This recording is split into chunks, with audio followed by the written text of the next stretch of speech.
What's up, ladies and gentlemen? The one and only James Williams, the Stankonian ambassador, and I'm back.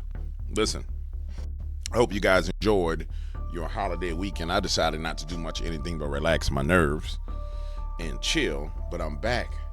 Hey man, let me tell you something. How does a party continue to lose the news cycle week after week after week after week? I don't understand.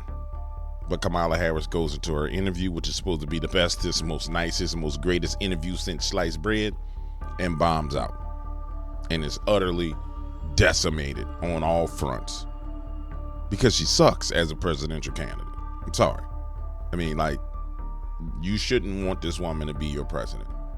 And if you do, you get what you deserve when she becomes your president. Last week's news cycle, we saw the conversation about Venezuela migrants at the in Aurora, Colorado, and this week starts off with there being rumors that the Hells Angels are on their way to Aurora, Colorado. Now, I want to explain something to you. The Aurora, Colorado situation being highlighted only pinpoints and points directly at Joe Biden and Kamala Harris. So whether the Hells Angels go there or not, it don't really matter. It's coming to the public conscious awareness that something is going on so bad that the worst, baddest, craziest 1%er motorbike gang is going to Aurora, Colorado. I will check that off as a win in the court of public opinion any day of the week. Now, I was looking at msnbc, which is a very risky thing to do, ladies and gentlemen, to look at msnbc. You may end up having a burned retina looking at msnbc because the brainwashing is so crazy. But I wanted to see what they were the conversation was about, because now news media outlets are being forced to bring Trump supporters in to hold conversations. And if you go back to the last election, when they brought people in, it was like if they had 12 people on the panel, one would be a Trump supporter. And if you had a black or brown or East Asian or whatever, a Trump supporter of color, it was like, oh my God, oh, he's got rabies, oh, he's got the cooties. And I just want you to see how far the narrative is shifted to the point to where now they're bringing on panels of what they call people of color or mixed race people, which is crazy. And they have Trump supporters asking them questions where before you weren't even allowed to be put on television. You didn't exist. And that's the greatest mistake that the Democratic Party and the mainstream media made. You see, the last election, all us black folk, all us mixed race folk, whatever you want to call them, who were supporters of Donald Trump, we didn't exist. You just was like, no, you do not exist. You told us we didn't exist. That's what you said. Oh no, those numbers are fake. You don't exist. And so now you're having to deal with that existence and come into the reality of it, and you're behind the 8-ball. But nonetheless, let's see what Shorty right here got to say. So they go pick a real high yellow chick to lead the panel. Time, people's perceptions politically can still be pretty narrow. Take a look. Identify as hold on. Let me see how she framed this. Wait. Let's see how she framed this. And many of them said that, look, the census forms and the boxes on polls, they give them pause, sometimes even panic because of the choices that those boxes force them to make. But don't no box force me to make no choice. Even though they said those boxes, and it don't make me panic. What the hell wrong with you? So are getting better and a little bit. The box says you black as you white. I'm black. The box says you African American. I say I'm an American. Bit more inclusive over time, people's perceptions politically can still be pretty narrow. Take a look. Identify as Indian American and white. Hispanic, Asian. They're the face of a changing nation. Let's start right here. Everybody say I identify as. So let's start at the bottom left hand with this dude right here. And let's just keep it real. We're going to keep it all the way real. by 1990s and 1980s standards, before people start identifying, by the way, this guy in the middle right here is homosexual. You can clearly tell that he's a homosexual. All right. Let's just start with this dude down here on the left. If you went by 80s, 90s standards, you black.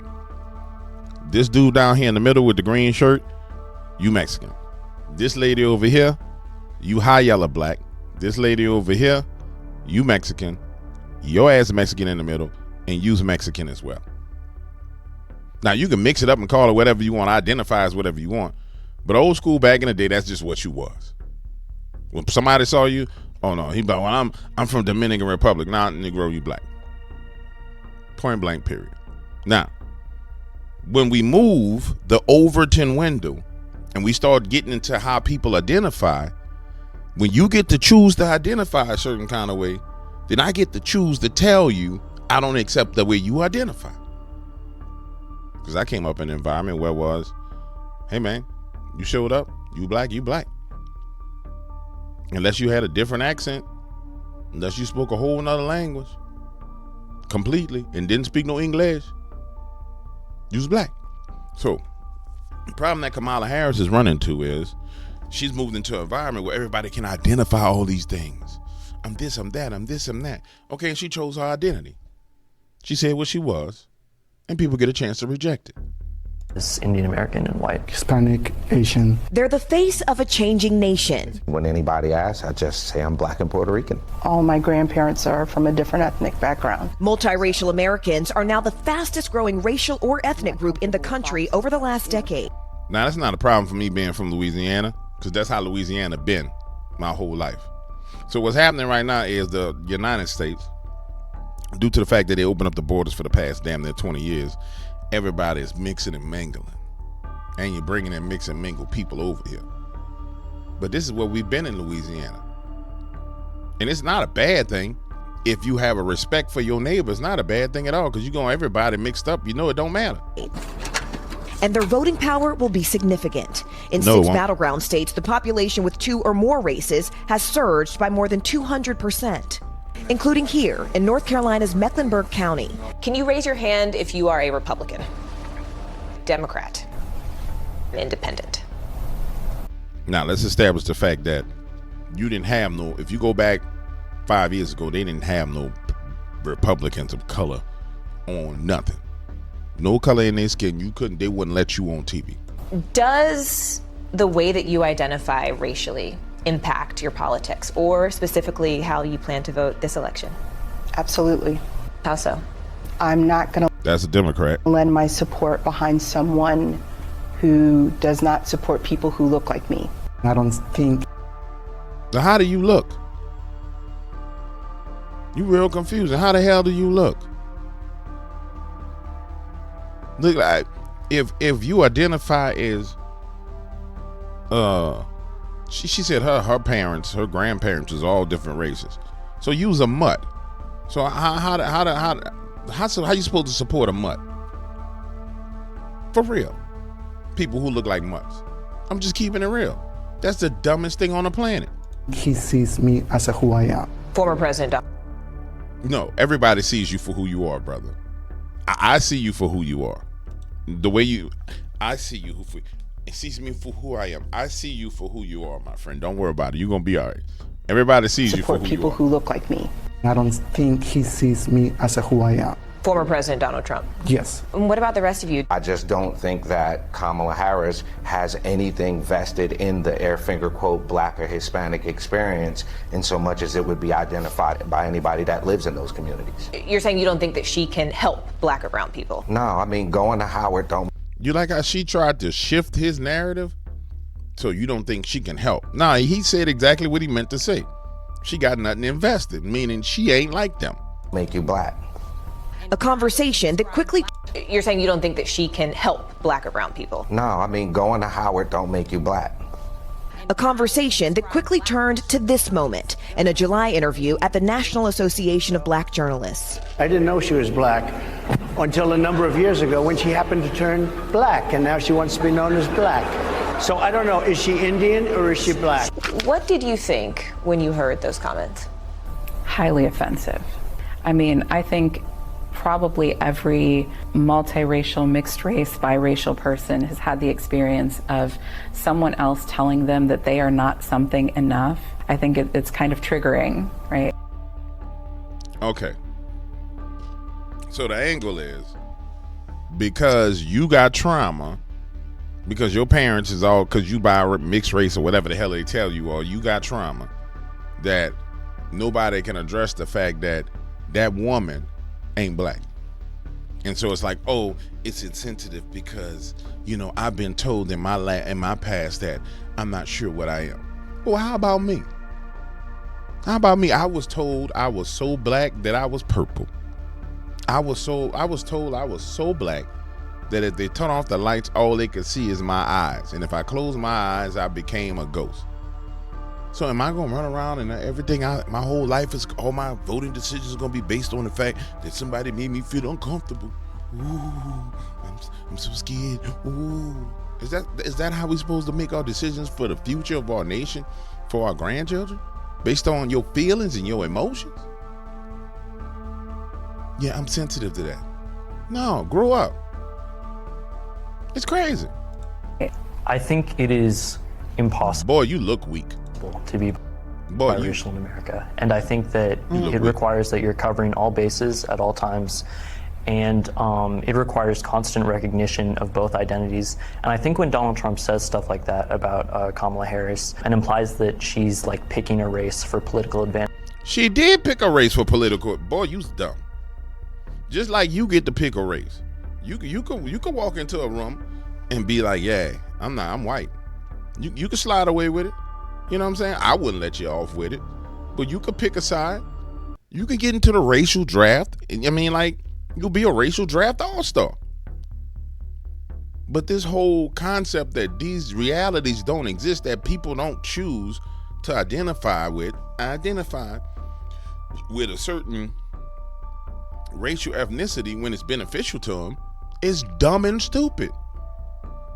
The only people who don't get a chance to do it is people who's midnight blue black like me. Everybody else get a chance to do it. You can identify and, oh yeah, you can go hang out with this group of people because you light enough. That's fine.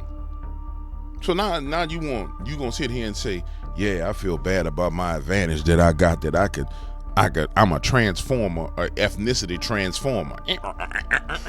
Today, I'm Latino. Oye, amigo. I go to Harvard, and I've graduated from Yale. Okay.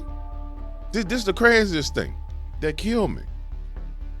Exactly what Kamala be doing is what you guys talking about you feel bad about doing.